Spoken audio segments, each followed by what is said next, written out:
1 kilo ബീഫിൻ്റെ ബോട്ടി എടുത്തിട്ടുണ്ട്. അവർ തന്നെ ക്ലീൻ ആക്കിയിട്ട് കൊണ്ടുതരും.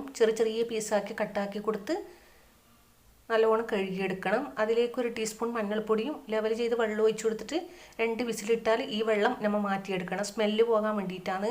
ഇനി അതേ ലെവലിൽ വെള്ളം ഒഴിച്ചു കൊടുത്ത് ഉപ്പ് ഇട്ട് കൊടുത്തിട്ട് ഒരു 4 വിസിൽ വരുന്നത് വരെ വേവിച്ചെടുത്തിട്ടുണ്ട്. ഇത്രയും മസാലയാണ് ഇതിന് വേണ്ടത്.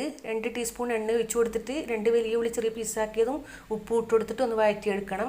ലോ ഫ്ലെയിമിൽ 5 മിനിറ്റ് വെച്ച് കൊടുത്ത ശേഷം പച്ചമുളക്, കുറച്ച് കറിവേപ്പില, ഇഞ്ചി, വെളുത്തുള്ളി ചതച്ചത് ഇട്ട് കൊടുത്തിട്ട് ലോ ഫ്ലെയിമിൽ വീണ്ടും വെച്ച് കൊടുക്കണം. ഇനി തക്കാളി കൂടി ഇട്ട് കൊടുക്കണം. 2 വലിയ തക്കാളി ചെറിയ പീസാക്കി കട്ടാക്കി എടുത്തതാണ്. എല്ലാം കൂടി വഴറ്റി വന്നിട്ടുണ്ട്. 1/4 ടീസ്പൂൺ മഞ്ഞൾപ്പൊടി, 1 ടീസ്പൂൺ കുരുമുളക് ചതച്ചത്, 1/4 ടീസ്പൂൺ ഗരം മസാല ഇട്ട് കൊടുത്തിട്ട് അതിൻ്റെ പച്ചമണം മാറിയാൽ ഈ വേവിച്ച ബോട്ടി ഇട്ട് കൊടുക്കണം. ബോട്ടി വേവിച്ച വെള്ളം വെറ്റി വരുന്നത് വരെ ഹൈ ഫ്ലെയിമിൽ ഇട്ടിട്ട് ഇത് മൂടി വെക്കണം.